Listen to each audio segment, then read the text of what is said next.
Welcome into Feldco Football Recap Live with Tommy Waddle, Olin Kreutz. I'm David Kaplan. Bears 19-13 losers to the Houston Texans on Sunday Night Football. We'll get to our Four Seasons Heating, Air Conditioning, Plumbing, Electric game recap in a minute. OG, what do you think of my new sweatshirt? You're just about 3 years behind. You're about 3 years behind. When you're cheering, I remember the guy cheering for Roma Doomsday. I remember that guy. I said to you. No. We can go pull out the recap live after the draft cap if you want and rewatch it. I said I love the pick because I don't think Keenan Allen's going to be here next year, but they needed to do more to address their offensive line. I mean, I'm sure. I don't know. I just don't know why I didn't get a shirt. You know what I mean? Like me and Tom need a shirt too. Yeah, I need a shirt. I wanted your opinion first. I had it made today at Obvious Shirts. So that? I should at least get a penny for everyone sold, right? You know, we've been saying this since like 2012. Yeah, I'm gonna get our guy Joe Johnson to make you guys build your O-line shirt. It was my creation. I think it's after cool. A game like we saw Sunday night, where there were 7 sacks, 11 quarterback hits, 36 pressures. Man. I think we deserve, or I think Olin deserves the floor with regard to his presentation for years now, that how you build your team, in his opinion, is you got to build it from the inside out. And can I just give you a inside the division look? And this is Olin inspired, okay? And I was guilty as well because I thought you could draft Rome and also address some of your issues. Mm-hmm. But to Olin's point, the Minnesota Vikings had 2 second-round picks, 2 first-round picks, and a 6th-round pick on their offensive line starting. The Packers had 2 second-rounders, a 3rd-rounder, a 4th-rounder, a 7th-rounder, and they developed their guys as well as anybody in the league. And the Lions had 3 of their own first-rounders. A free agent they signed was a former first-rounder from the Cincinnati Bengals and a 3rd-rounder. So to Olin's point, I think this is the day where you take your hat off to Olin and say, you know what, if you're building the team from the inside out, you know, you got a point. Olin would have loved the late Jim Finks, who ran the Bears, because when he came in here, he's the only one. Like, you hear a baseball GM, we're going to build through the farm system, and then they start getting free agents. The Bears, we're going to build through build our line through the draft, and then they don't. Jim Finks drafted Dennis Lick, left tackle. Then he took Ted Albrecht from California. Then he took Keith Van Horn, Mark Bortz. He got Jay Hilgenberg, Jimbo Covert. He just kept throwing assets at it, Olin. What drafted Thayer? Thayer was also part of the USFL draft. And Thayer. Wow. Yeah. It's just, I know. I've been around NFL long enough to know not to take a victory lap after week 2, right? A lot can change. A lot of things can happen. But you were just worried when you're watching them build the team and pass. We talked about a million times on the guys they passed in the draft, right? They took Brisker instead of Juergens, who's a starting center at Philadelphia now, right? They took Tyreek Stevenson instead of John Michael Schmitz, who's the starting center for the Giants now. They took Velus Jones instead of starting right tackle for the Seahawks, right? It just went on, and you just kept waiting, like, at some point we need a couple more assets here, either to compete. Like, you guys remember people were shocked, and I was like, I would have took Olu Fashanu, and people were like, but you trained Braxton Jones. And I said, I did. But if you're good enough to play in the NFL, you'll play in the NFL. Right. Like, you should never worry about competition. So that was just the worry. And look, it showed up for 2 weeks. And it doesn't mean they can't fix it. It doesn't mean they can't play better. It just means if you're looking from the outside looking in, you thought you saw this coming if you were an offensive line guy. And we've said many times on our show, man, 2 offensive linemen won't take offensive linemen. It baffled me. I don't know, like when you don't have a pass rush,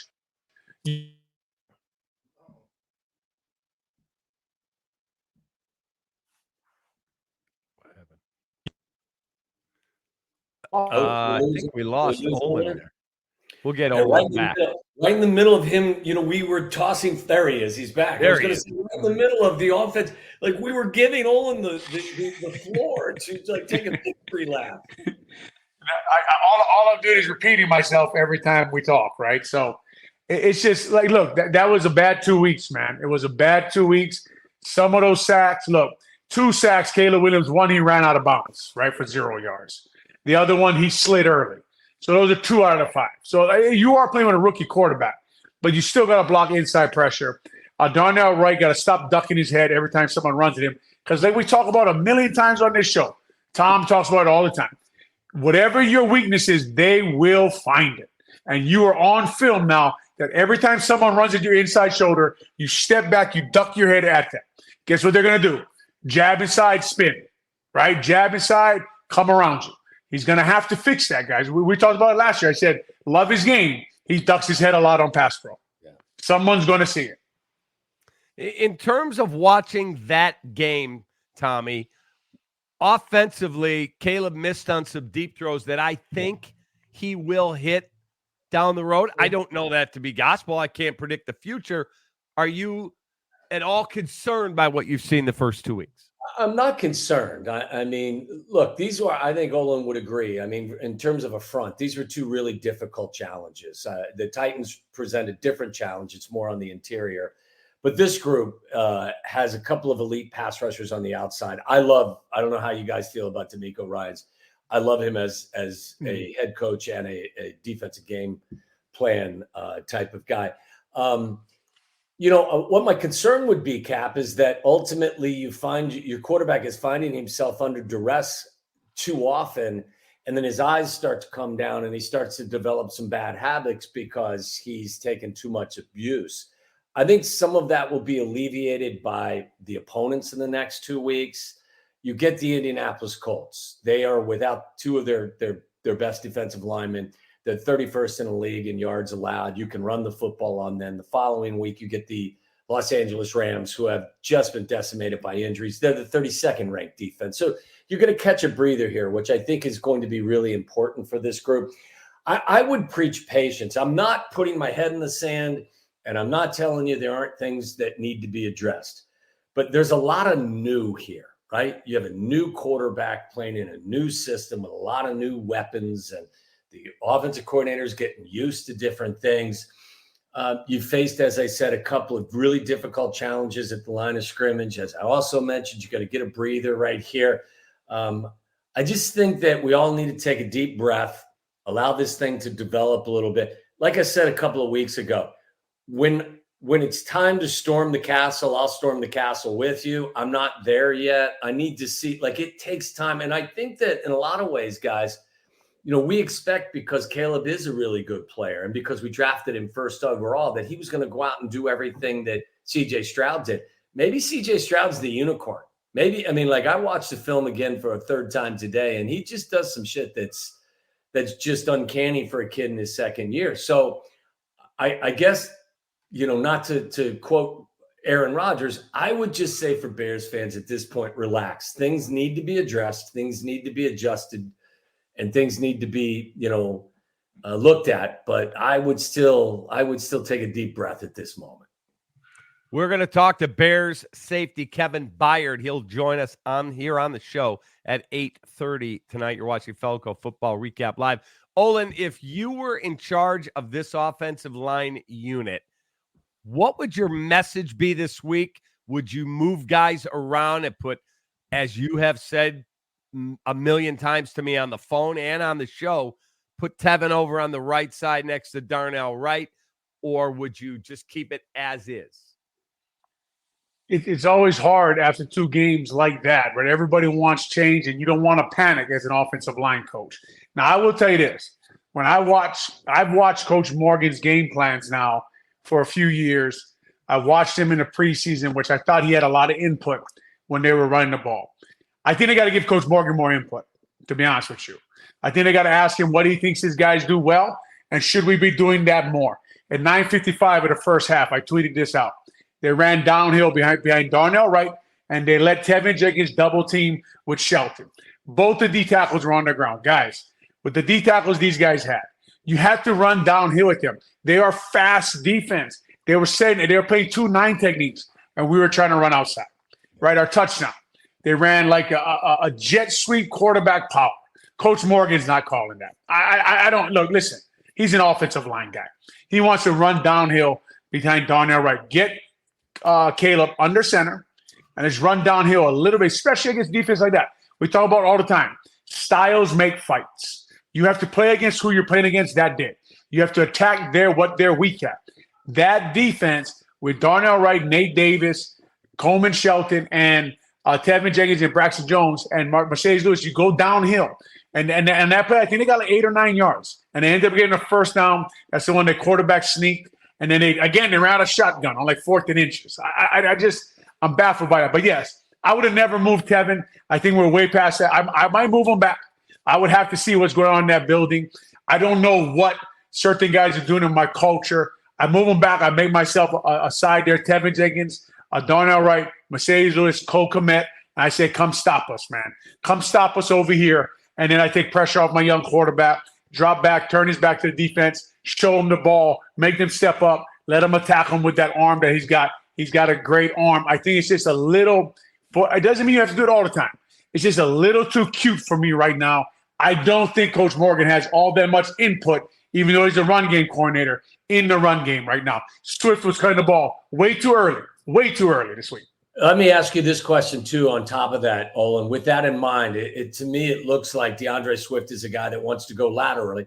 Good player. I'm not saying he's not. Would you give Roschon Johnson or Khalil Herbert more carries, hoping that their style of running would fit what you've just described? Definitely. I definitely go to Khalil Herbert. I don't know what Roschon's health is like, but I definitely go to those two guys and get moving downhill a little bit more, right? To get my young quarterback to 3rd or 5 or less on most downs. Because they started the game, I think he hit that 3rd and 12, and D'Amico said no more. Yeah. No more. Yeah. Man, we are coming after you now.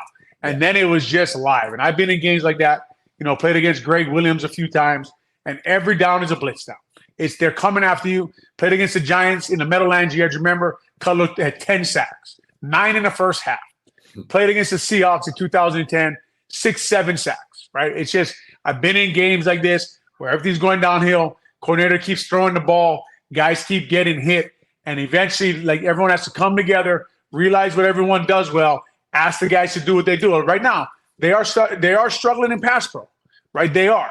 But you keep everybody in gun and you keep doing it. And I just can't understand why in a game like that's close, your defense is playing lights out. Lights out. It's a close game. We don't have to be in gun all the time. So as I've tried to tell people, there have been big, heavy interior linemen for many, many, many, many years. This is not a new concept. I got to get a shirt. Yeah. I got to get a shirt, Cap. He wasn't making that comment last week, Olin, was he? I sent him pictures all week. You couldn't even see me. The guys are lining up on me. You couldn't even see me behind them. Tommy, I'm driving to work, and I'm getting pictures. There's Pat Williams. There's Casey Hampton. Because you said last week. Later, there's another one. Yeah. Yeah, because what you said last week about Sweat from the Titans is, he's a brand new guy, the type of guy we don't see often. Yeah, we don't see, like, Albert Hainsworth didn't even exist. You know what I mean? He didn't even exist. Correct. So my question is, DeForest Buckner looks like he's not going to be able to go this weekend. He hasn't been ruled out yet, but that is way it looks like it's trending.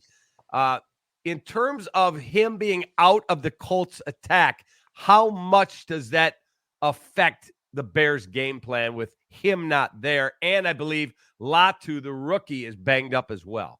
Look, I mean, they gave up 261 yards rushing to the Packers last week on 53 carries. Now, the Packers, I think, are better at the line of scrimmage than we are, so they're going to do a better job running. And I think that when Matt LaFleur's got a play sheet in his hand, he's pretty damn good at what he does. Doesn't mean that we can't also commit to running the football. I think that you're catching a bit of a breather. I think this opponent, not to take them lightly, I think it's different than what you faced the last 2 weeks. Take advantage of it. And I think that they should do some of the things that Olin has talked about. Look, let's get going downhill. Let's take some pressure off your quarterback. Let's run the football. Even with Buckner, teams were still having success running the ball at that Colts defense. So, I mean, if they come out and gun and they start throwing it 75% of the time, then I think we really have to have a long conversation. Olin? Yeah, I wonder to myself if the Colts former players are on a podcast saying, don't worry about the coach about to get a breather from the two offenses they face, right, with Jacobs and Mixon. But it makes DeForest Buckner is one of the best in the league, right? He's a very good football player. He also grew up in Hawaii, so I know about him well. He plays really good football. He's the kind of 3 technique the Bears would hope Javon Dexter turns into, right? Same body type, 6'7", big guy. But Grover Stewart now, their nose guard's a good player. They have not stopped the run. I can't say I've poured over their film too much as far as the defensive side of the ball, but just by the numbers, Gus Bradley's unit right now is not their run fits. But you got to imagine they're going to load. They just saw what D'Amico did, right? They're going to make Caleb beat him from guess where? From in the pocket. Right, and it'll be loud in Indianapolis again, and the Bears struggled with that silent count. We talked about it on this show. Nate Davis, bunch of false starts between Nate Davis, Darnell Wright, and Mercedes Lewis. They had some trouble with that, but now they're on film doing it with a young quarterback. Hopefully they get better. But yes, you try to run the ball to defense. That seems like they can't stop the run. Play action. Keep yourself in manageable downs. Try to make it easier on your young quarterback. And then when it's time for him to make plays, hopefully he hits the throw to the DeAndre Carter that he missed. Hopefully he hits the throw to Keenan Allen that he missed. Because those guys, those keep the drive going, man. You never know what happens if you hit that throw. The defense is a little more tired. Now you're running the run plays that you want to run. So if he can make 1 or 2 or 3 more plays, like, let's be honest, the way they built this team, they're skilled guys how to help the offensive line. Like, I get worried when people start saying, oh, we got to block the blitz. You don't block a blitz, guys. You beat it. You have to beat the blitz, right? There was the one where everybody's like, well, you got to know who's coming there. They point the middle guys to Mike. That's Caleb's guy, guys. He's got to get the ball out there. He's got to beat the blitz, right? So, like there's a lot that goes on there between communication and getting things organized, but there's someone in the flat who's wide open over there waiting for the throw, right? You gotta watch, saying, okay, we're gonna pick up every blitz, we're gonna block everything, leave tight ends in. No. That's not the way the NFL works, man. It does not work like that. People don't realize quarterback is also responsible for his own protection. Like, he has to be in charge of protecting himself by making the right decisions and knowing who's got who. And that sometimes that extra defender is his, and you defend it or you attack it by getting that ball out quick. And like you said, you're not blocking the blitz, you're actually attacking it.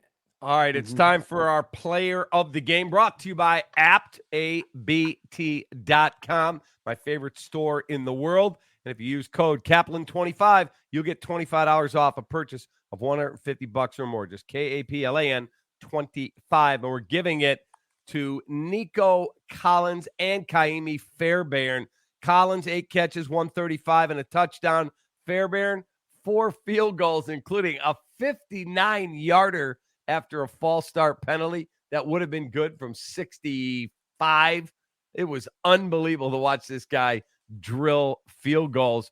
It seems like kickers today, guys, those are chip shots for them 50-yarders. Back when Tommy was playing especially, that was a big deal to make a 50-yarder. Oh, yeah. We would very infrequently. We had a good kicker in Kevin Butler. Kevin was great. But infrequently would you ever even, most teams wouldn't even try anything from 52, 53, 54. That's a layup these days. It's amazing what these guys really are capable of doing. And it's not their ability to kick long field goals. It's the accuracy with some of these long field goals. Like, most of these guys are hitting 85%, even from distance. So I really liked watching Nico Collins play too. Like, look, I don't like him, getting the best of a Bears defense, but like, if you admire wide receiver play, that young man's a really solid player. And that is by the way, the 59-yard field goal by Kaimi Fairbairn. 59 yards is our Illinois Special Olympics Illinois play of the game. And they are just a great, great organization. And when we had a chance to partner with them, we said yes, because when voices tell us you can't or you won't, we simply say, I did. Learn more at SOILL.org. Olin, in terms of looking at what the Bears can do this week, at practice time, you get practice tomorrow, you get practice Thursday, you'll do a walk through on Friday. How much do you think that they could tinker with things offensively to try and do what you guys were talking about earlier to get Caleb comfortable quickly in the game? Well, it's the NFL, right? They have every concept in. So by concept, I mean they have the inside run game in. They have quick passes in, right? They can go big on people. They have all that stuff. You got to remember now, Cap, these guys show up at 8 in the morning. They're meeting for 4 or 5 hours. It's like they're in school, right? So all these concepts, it's just a matter of what you're calling on the sideline. And give your offensive line, I heard a lot of people talk about how this offensive line maybe lacks toughness. Well, they haven't had a chance to be tough. They haven't had a chance to build culture. I like to think, okay, on 3rd and 1, we're just going to run downhill, man. We don't care who knows. Now, that doesn't mean every down. I'm not a believer in we just run wherever we want. But if you put something on film that just one time that they got to play something else, or you put a little motion, but you're running downhill behind Darnell Wright and Nate Davis, it's like you're giving your guys, there was that fight on the sideline, right? I think it was 2nd and 15, and we got to 3rd and 1. And I'm thinking, man, it's a chance, right? Your O-line's pumped up. They went to protect your quarterback. There's fights all over the place. Let's get rolling downhill. Let's turn this into a street fight. Nothing else has worked. Let's let the O-line, as a play caller, when the line gets to the arguments, when they start getting mad, I say, man, let's run behind the big boys. Let's get them going. Let's get them going downhill. Darnell Wright jumped on somebody on the sideline. Somebody got punched in the face for no reason. Just loved it, right? I loved every second of that going on. And I wish they would use some momentum and change the game plan. So they have it, Cap. It's not hard to change it. They can do they call it gap scheme, pass pro, gap scheme, run plays, come downhill at people, jump guys at the line of scrimmage, get the ball out fast. I think, guys, too, you got to fight the urge to drop back and throw it every down. I get it. You drafted a very talented quarterback 1st overall. You used the 8th or 9th pick on a wide receiver, too. You added Gerald Everett, a pass-catching receiver in the offseason, and a dual threat running back in the offseason as well. But sometimes you got to fight the urge to want to go back and throw it 45 times a game. And sometimes the best thing that you can do is actually pack it in and rely on the big guys and just start playing good old-fashioned bully ball offense and try to take some pressure off your quarterback. And you just, look, again, I said it earlier, if you're expecting C.J. Stroud may turn out to be one of the top 5 or 6 quarterbacks we've seen in the last 30 years. So don't try to kind of copy what they've done. You know what? Bring Caleb along in a path that is very comfortable with him and help him with the running game, especially when you're struggling to protect him. So I agree with Olin. Pack it in, run the football and try to take some of the pressure off of this young man who's just at this point. The last thing you want to see him do is start seeing ghosts. Mm-hmm. The hell is that? It's another sponsor. Yeah. Oh, yeah, it is. Oh, yeah, it is. Yes, it is. Delicious. Let me tell you, it's Caleb Williams winging it. Let's take a look at his numbers. Those are the best wings you're ever going to eat from our friends at Hooters, where we have our first remote show coming up on October the 8th. That's right. We will be out about in the community, so we hope people will come over and join us. I knew Olin was going to get a laugh at Tommy of me eating a wing here, but I want to get back to Cap. You are one of a kind, man. Yes. You are just. That's why you love me, baby. I'm just hoping, guys. I'm just hoping that swimwear is not anything that is going to happen in terms of sponsorship. Because if Speedo joins the show, I'm leaving. How much do they pay him?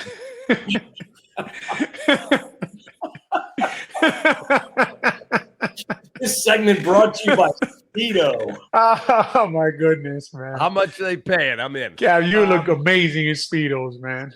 Wow. So we saw Caleb's numbers: 37 passes. There were pressures on an overwhelming majority of the times he dropped back. So, Olin, how much do you hold Caleb responsible? Like the interception, he had Coleman Shelton right back pushed into his lap. He underthrows a guy. How much do you hold him responsible for the performance? Or he's a big boy, man. We got to hold him accountable. For no doubt. Look, last week everyone said, it was bad, but he didn't make the big mistake. So you can't switch that this week, right? If there's pressure there, take the sack. That is the NFL. And look, Coleman Shelton, he's got to get his hands inside a little more, right? He's got to sit his hips down. He's got to bench the guy off of him. He's getting a little too. He's wrapping guys too much. Small centers, man. I know you can't wrap. You got to win the hand fight. You got to be inside. You got to be tight, and you got to be ready to take on that bull rush because if the like Mario Edwards, guys, is not someone is not a pocket collapser. He's a good football player, but he shouldn't be throwing your center over the quarterback, right? That's something you got to worry about there. So, I've been thrown over the quarterback before, but you got to get it corrected, right? You got to get it corrected because once you put that on film, the one time I put that on film, Richard Seymour threw me over the quarterback in Champaign, Illinois, right? And I started to fight right after that, but that's just the way it goes. But he threw me over the quarterback in Champaign, Illinois, and Richard's one of the best ever. But as soon as you put that on film, guess what the other guys are doing? Trying to run right down. They're not making any moves. They're running right down your pipe, man, and they're going to do it, right? They got a shorter quarterback. Coleman's going to have to work on the fact that that's something that doesn't get solved. Like you have to solve that yourself. You got to figure it out. You got to figure out how to hold the point on the offensive line, especially with a shorter quarterback. You are the apex of the pocket, and when they're gonna line guys up at 2 and 3. Watch, the coach will do it. 2 and 3 technique. They line up over the guard. Wherever Coleman's sliding, they're gonna run right down his pipe, man. I know. I was a victim of this until I fixed it. Until you fix it as a smaller center, you will see it because when they see you out there, what's the first thing they think? We're gonna run his ass over. Right, we'll run that small center back. I promise you, you're going to see it, and you just put it on film 2 weeks in a row. You're going to see it again this week. I would ask you, Olin, have you been surprised or impressed or maybe disappointed? I don't know how to describe how a young quarterback has handled some of the pressure that he has seen over the course of the last 2 weeks. Yeah, I think he's made the mistakes. I think when I watched his preseason, I know everybody was going crazy, Tom. I know you watched it the same way I watched it. I kind of what I expected. I didn't expect it to be this bad. I thought he would hit throws like he did of Keenan Allen. Now Tevin Jenkins did get beat and was at his feet. I thought he'd hit the DeAndre Carter. I thought he would be a little more accurate from what I saw in preseason in college. Yeah. That's the only thing that's kind of shocked me. I thought he'd make one play a game that would give us an extra set of downs. He did that last week on 3rd and 12. He did that the first week on the first 3rd down too. Seems like when they get past their script, when they get past what they expect, he struggles a little bit right now. I thought he'd get a little more comfortable in the 3rd and 4th quarter, make plays. But if you study the history of this league and you didn't think this was about to happen, you're not studying the NFL, right? You're not studying. I don't care who you got a receiver. I don't care who you got around him. Young quarterbacks, except for the guy we talked about, the unicorn, they struggle, man. It's a tough spot. All right, we've got to take a timeout. Kevin Byard, 2-time All-Pro safety. He is a Chicago Bear, and we're thrilled to have him join us here on the show right after this. Fall is just around the corner. Let the experts at Feldco get your home ready for the cooler temps ahead. Right now, buy one window, get one free. Plus, no interest for 3 years. It's the perfect time to make valuable upgrades to your home and save more money in the process. Our custom windows are built in the U.S. to the highest standards and made to withstand the harsh Midwest weather. Buy one window, get one free, and soon. Hurry. Call now. Call 866 for Feldco Football Recap Live is brought to you by Feldco. For quality windows, siding, and doors, call 866-4FELDCO, Chicago's home renewal experts. Your Chicagoland and Northwest Indiana Chevy dealers, the official truck partner of the Chicago Bears. Hooters. At Hooters, originality isn't just one thing, it's everything. World-famous wings and more, served up by the iconic Hooters girl. Hooters, always original. Dr. Pepper, an American original, just like our Chicago Bears. Grab an ice-cold, refreshing Dr. Pepper today at a McDonald's near you. Special Olympics Illinois. Special Olympics Illinois, so I did. Learn more at SOILL.org. Apt. For the best appliances for football season, shop at Apt. Pleasing people since 1936. Find them at apt.com. 4 Seasons, heating, plumbing, air conditioning, and electric. For all the right reasons, 4 Seasons. All right, our Chevy drive of the game is the 8-play, 70-yard Stroud and Nico Collins to finish it. 28-yard touchdown pass in the second quarter Bears only gave up 3 points in the second half of the game, but that touchdown is our Chevy Drive, Chicago.com drive of the game, and we welcome in two-time All-Pro. That wasn't a great intro. I'm just Yeah. Tell him, Kevin, man. What, Cap? We could have did that later, Cap. That's bullshit, Cap. You supposed to wait. That's a bullshit move, man. You were supposed to wait till I got off the show for that one. We welcome in two-time Kevin, All-Pro. me and Tom want to apologize, man. I don't know what that was. It wasn't us, Kevin. It's all good. Two-time It's all All-Pro good. safety Kevin Byard. Kevin, thank you for taking time. So 2 games in, your defense looks outstanding. Give us your thoughts on the locker room, the defense, the vibe, the whole thing. Yeah, man. I think obviously after 2 nights ago losing on Sunday night against a playoff team, they're going to be in the playoffs this year. A really good team. We were disappointed, but at the end of the day, I think we're motivated because obviously if you look at the bigger scope of things, we still almost had a chance. We still had a chance to win the game on the last drive. And as bad as things has looked for the offense and things like that, to have a chance to win at the end of the game and pretty much in a playoff game in that type of way was pretty good. We have a lot of things to clean up as a defense. We needed to shore up some of those things in the run game earlier in the game. But one thing we did do, man, we didn't allow any of those big bombs and big throws over top of our heads. We wish we could have, forced a couple more turnovers, but the outlook is really good, man. We feel very motivated. And I just think we have a heightened sense of urgency going to this game against the Colts. I was going to ask you, Kevin, as the elder statesman of this defense, is everybody inside that room treating you with the respect that you deserve? And are they listening to you? In all seriousness, you've accomplished a lot in this league. Are you fulfilling that role as a leader with some of the young guys in there? Yeah, man, I feel like I'm doing, the best I can, obviously. But, being voted a captain my first year here was a huge honor to me. But, yeah, I'm just doing everything I can, being a leader, being as vocal as possible. I'm pretty much breaking it down pregame, postgame, and all these different things. So I'm doing all the necessary things vocally, but I try to continue to show that leadership by example on the practice field, in meetings, making sure I'm always locked in, making sure the young guys can see what a veteran, what a leader is supposed to do on a day-to-day basis. I think that's the most important thing because, like I said, man, this is a long season. They're going to go through ups and downs. That's just the reality of the situation. But we're 1-1. We could be 2-0. We could be 0-2. So it's good to be in the position we're in now, heading to this next game. Kevin, you played for 2 guys. When I played center, I like to call it a boogeyman, Dick LeBeau and Dean Pease. And I just didn't want to get to third down. But their adjustments and how good they were at what they did. Watching Coach Eberflus, man, just from the side, he looks like, the way he makes adjustments, it looks like he's an elite defensive coordinator. How would you compare him to the 2 great defense coordinators that you have played for? Yeah, man, honestly, I would hate to compare. I don't really like to do the comparisons. Just like you said, man, Dick LeBeau is a true legend. You even talk about the guy was a Hall of Fame player, just first and foremost. He's a Hall of Fame player, had over 60 interceptions at cornerback, which is incredible. The guy, I don't know if most of you guys know this, but Dick LeBeau didn't have a play call sheet. The guy literally used to whisper into his linebackers coach, and he would tell the linebackers coach to pretty much speak to the linebacker on the field. So he literally memorized all his whole entire playbook. It's crazy. Dean Pease, obviously a legendary coach as well. Honestly, bro, Matt has been locked in. And it's been a couple times, even in the last game, where we called a blitz on a third down and Tyreek Stevenson got a PBU. And I told him straight off the bat, I said, man, that was a great call. Like, he's really been dialing them up.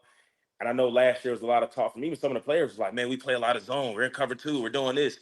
And he's been rolling it. You know what I mean? We've been in zone. We've been in man. We've been in blitzes. We've been doing a lot of different things. So he's been giving a lot of these teams a lot of, different looks. So I'm pretty satisfied, pretty happy with the game plans and the play call he's been doing during the games. What are your thoughts on Caleb Williams? Caleb is a young quarterback. He hasn't hit his stride yet. He's missed a couple deep throws, but everyone believes in his abilities. Give us your scouting report or your thoughts. Yeah, man. Honestly, man, I think that the NFL world needs to, I wouldn't say give him some grace, but just needs to pump the brakes a little bit on the expectations, right? We all seen what Caleb did during his years at USC. Obviously, he was amazing. We've seen some of those special throws that he did in that Bengals preseason game.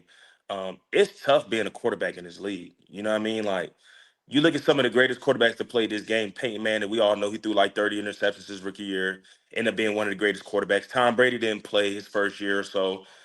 Even look at Patrick Mahomes. He sat back behind Alex Smith his whole rookie year and did not play, and obviously got a chance to play his second year. Josh Allen. I played Josh Allen his rookie year. I didn't think he was going to be a good quarterback when I played him. That's just personally. I mean, he didn't look really that good. But I mean, and it's with all due respect, obviously a great quarterback, but it just goes to show that the year CJ Stroud had last year was incredible. That doesn't really happen. I think Justin Herbert had a really good year his rookie year. I think maybe Baker Mayfield had a solid year, but it just doesn't happen that often. You got to give this guy some time I just think, to calibrate. You know what I mean? Like, he's had a couple throws these first 2 games that if he connect on those throws, that's reminiscent of things that we've seen on film, we've seen at UFC. So I just think that, obviously with the offensive lineman, giving him a little bit more time for him to be able to really get into a rhythm, because we really haven't seen our offense get into a rhythm just yet. I think if we continue to try to run the ball, sticking to that, I think our team is built to run the ball pretty good. We have a lot of great receivers. We get Keenan Allen back, who's a guy who knows we can create separation in the pass game. Get this guy into a rhythm, and I think we'll start to see some of those special plays over again.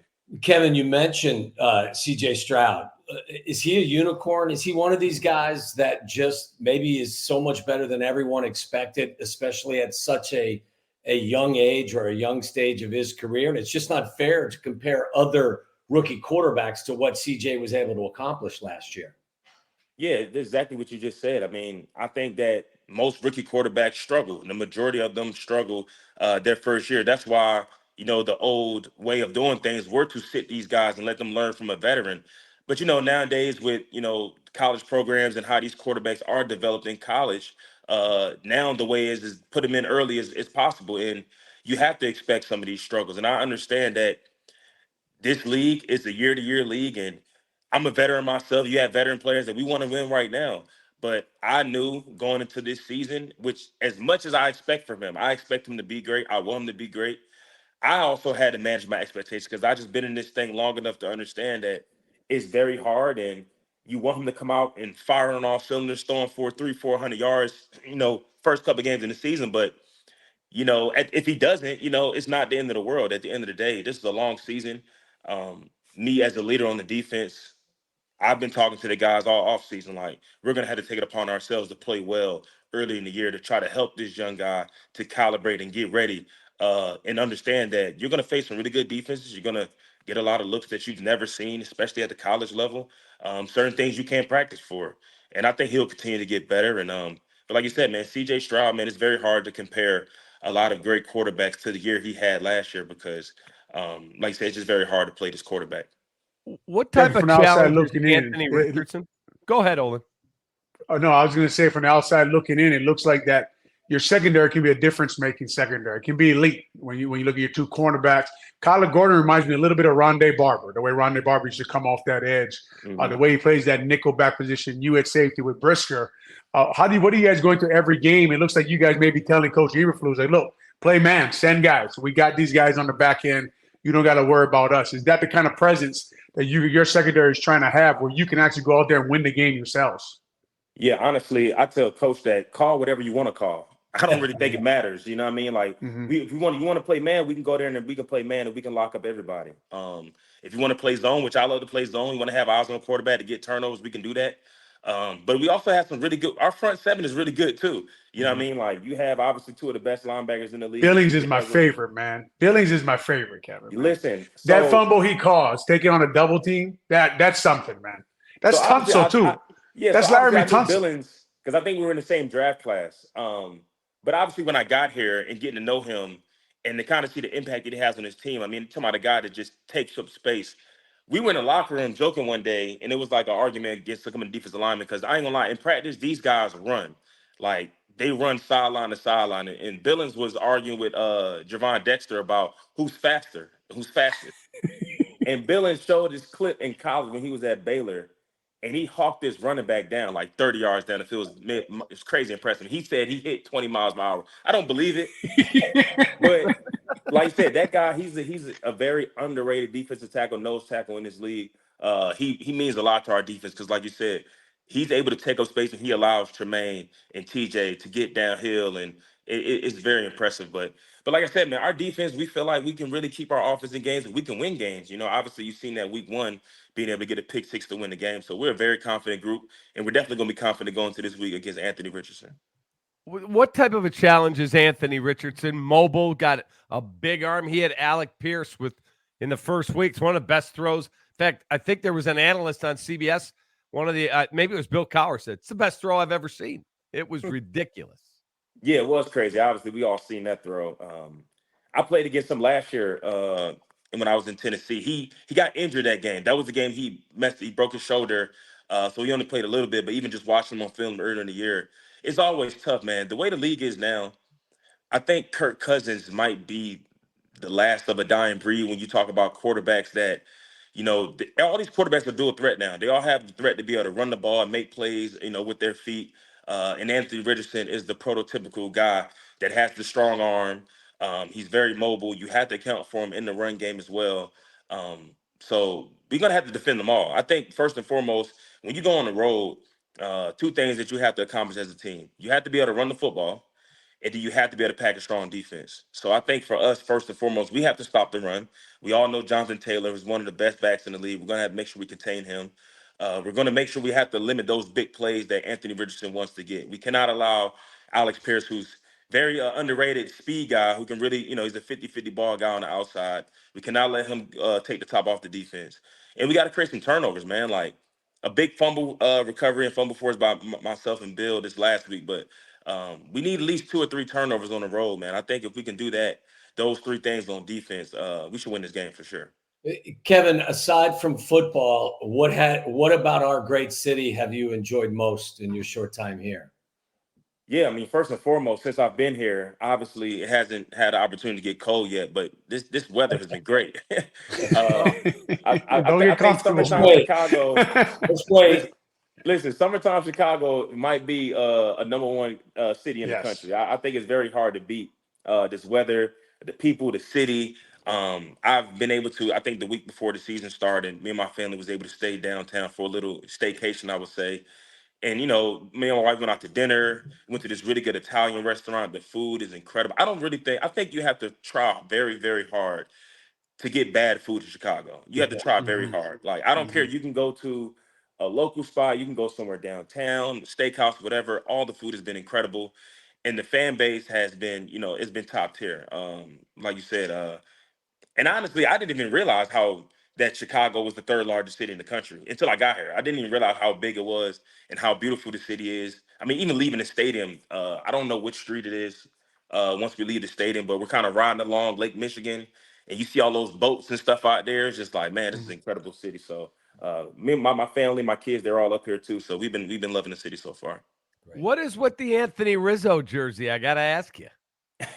So I'll be lying if I said it was my jersey. The guy that I'm renting a house from, he has some pretty cool memorabilia in here. He has the Anthony Rizzo jersey.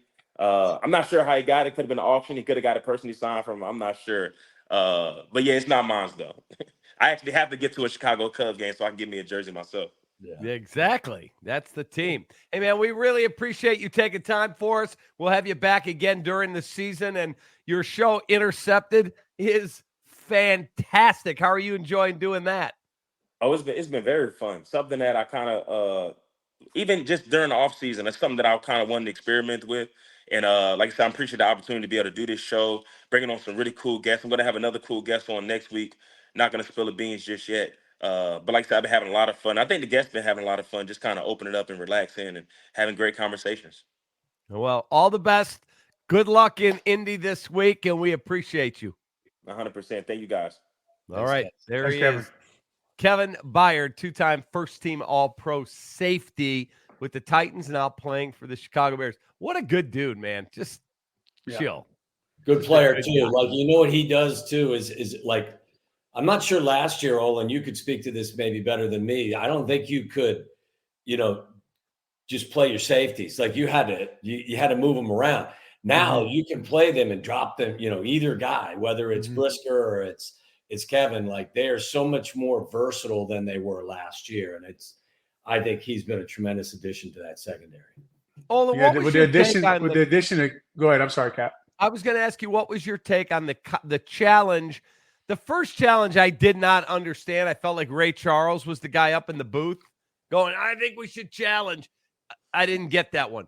The Kyler Gordon one, it's a game-changing play. It's a pick six. Oh, man, if Kyler makes that play, man. Oh, Wow. man. But what was your take on those challenges? I thought both of them, I think sometimes as a head coach, you got to watch getting caught up in this, like, I'm a player's coach culture thing. Every once in a while, you have to be like, no, I'm in charge here, right? Like, Lovey would let me go, and all of a sudden he said, big guy, settle down. I knew it was time to shut up, right? I'd go too far a lot of times and yell things and say things I shouldn't say, right? But every once in a while, you got to be the head guy, and you got to just say, Kyler, you dropped that. Like, it's pretty obvious, right? So I think maybe he got caught up in this whole, like, everyone loves each other, we feel good, the culture thing, and if my players want me to challenge, I'm going to challenge it. And I think that hopefully Coach learned the lesson. Tommy, your thoughts?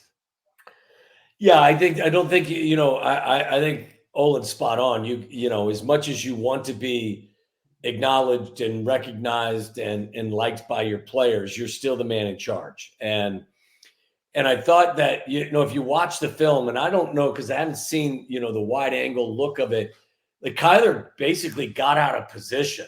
And I don't know if he convinced Matt Eberflus to throw the flag, or Matt at that point was like, holy shit, Kyler's way out of position. If I don't throw the flag, that, the slot guy, I believe it was Stephon Diggs, may end up getting us. So, but I do believe that his decision to throw the flag was based on Kyler Gordon urging him to do it. Look, it's, I know on your show, Cap, that Coach said, hey, we've been good at this in the past. The truth of the matter is they're 2 of 7 since Matt took over in terms of challenges. And, that can be a really important component to a game, because you can't afford to lose a timeout deep in a game, in a close game, especially for a team that's expected to go somewhere. So something that they got to button up, and something that they got to, you got to look at. But Olin's right. You can't allow an enthusiastic guy to influence your decision, for sure. All right, our look ahead at the Colts and Kevin Byard. It's brought to you by the Illinois Tollway. Kevin Byard did tell you that Jonathan Taylor is going to be a great challenge. He's one of the best in football. The Colts are desperate at 0-2, Olin. How would you game plan for the Indianapolis Colts with a mobile quarterback and a tremendous runner? Well, game plan wise, and Kevin, I thought was interesting, because he talked about how their defense and special teams thinks they can win games. And he's probably right with the last 2 games we watched. Okay, we were talking earlier about Shane Waldron and his game plans. You have to call plays accordingly and keep yourself in games the whole time and really complement your defense. But as far as the Colts go, I think it's pretty obvious, right? You run the ball and you stop the run and you call zone. So all eyes on Richardson for that quarterback run game that they've implemented with him at quarterback. But look, guys, in the middle of our defense, we talked about Billings, right? We talked about Javon Dexter. In the middle of the Colts offensive line is Quentin Nelson, Ryan Kelly, and Will Fries. That's a matchup to watch in this game. I think that matchup decides the game, actually. I would build on that as well, Olin, that first of all, you got to be really disciplined when you play a quarterback like this. He's going to throw the ball up for grabs. He threw 3 picks last weekend against the Green Bay Packers. As many elite plays as he makes, he's still a young quarterback that plays reckless at times. I think this defense is so good and so confident. They play close to the line of scrimmage. They know they're going to have to contain Jonathan Taylor. I think this team at times is susceptible to boots and to play action. And I think if you go back and look at getting outside the pocket a little bit, I think some of the biggest plays that C.J. Stroud made were either in the boot game or getting outside contained. So you got to be really, really, really disciplined. You've got to keep him confined and force him to beat you from the pocket. Because if you let him get on the edge, he can beat you with his feet. He can beat you with his arm. So just be really detailed and be really disciplined in what you're going to do, and know that there are going to be moments where he's going to throw it up for grabs. And I have a tremendous amount of confidence in this secondary that when the ball is in the air, they're so good at tracking the ball and so good at covering guys that they can turn mistakes by opposing quarterbacks into takeaways. And I think that this is a game where multiple takeaways are very possible. Olin, in terms of Tommy, what is the strongest room on the team? Defensive backfield, linebackers, the defensive line, the quarterback room. What is the single best room on the team and the room you have the most concern about? I think I know what you'll say.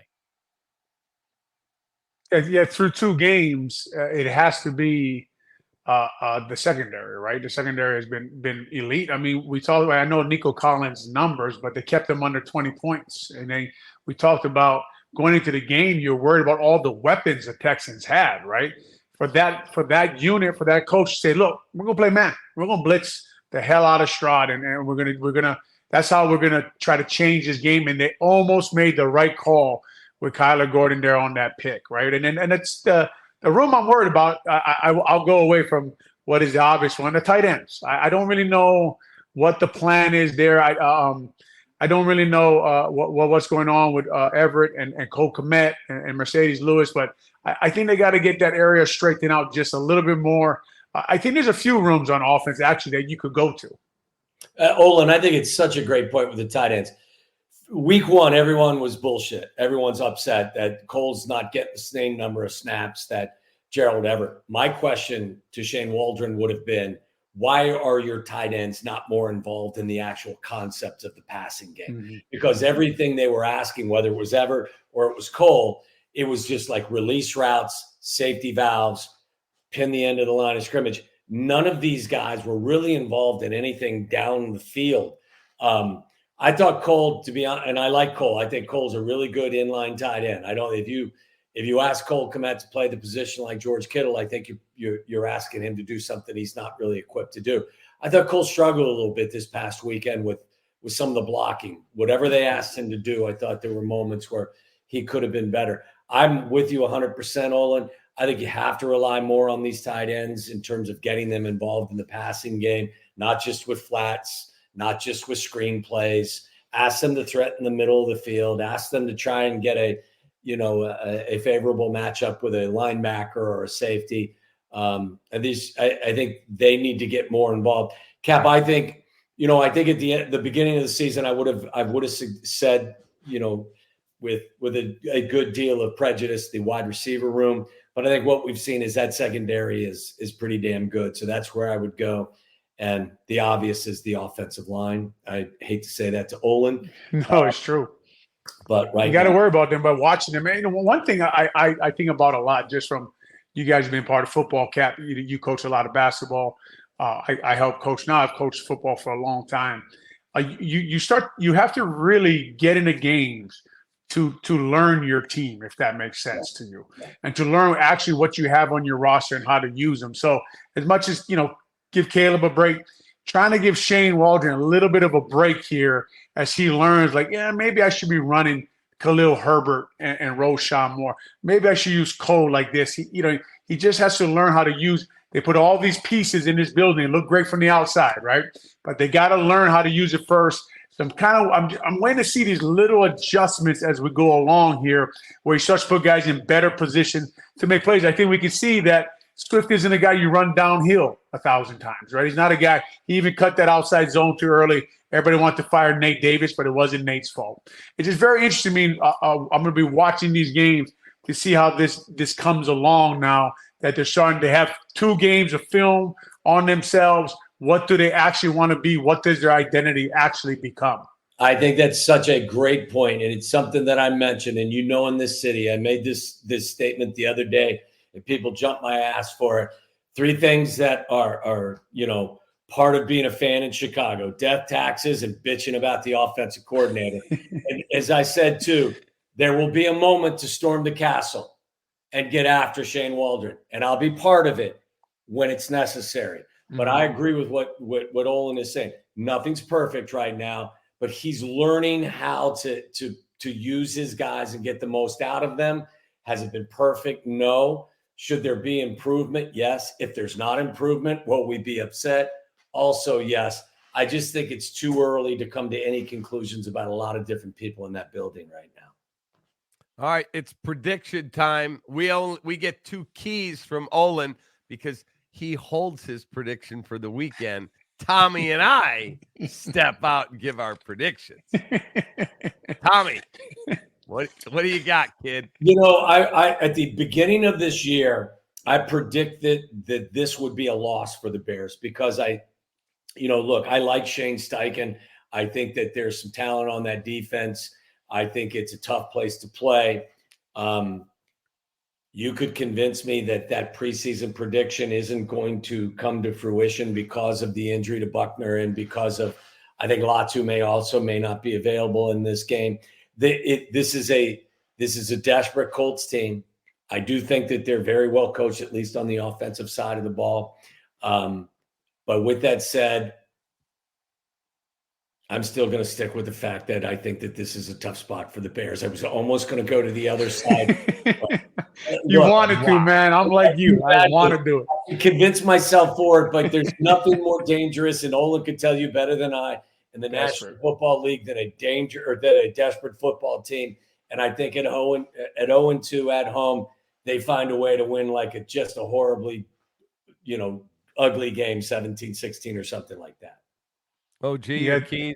Yeah, to Tom's point, man, I wonder, like, when you lose like that, a lot of times in the NFL, the difference is locked in focus in practice. Like, guys are actually focused. They're listening to what the coach is saying. Their details are there. All the cliches you hear, but they're hard to do for hours in a day. And that really is the difference between a lot of wins and losses in the NFL. And that's why a desperate team like the Colts are dangerous. And that is one of the keys. Like, you got to realize this team is desperate. You got to realize what level you're going to go play. They're going to play a playoff game this week. Yeah. They don't want to go 0-3. They're going to play a playoff level, and you got to go in there. You got to master intensity. You got to master attention to details. And we talked about earlier, the Chicago Bears offense is going to see a loaded box with blitzes.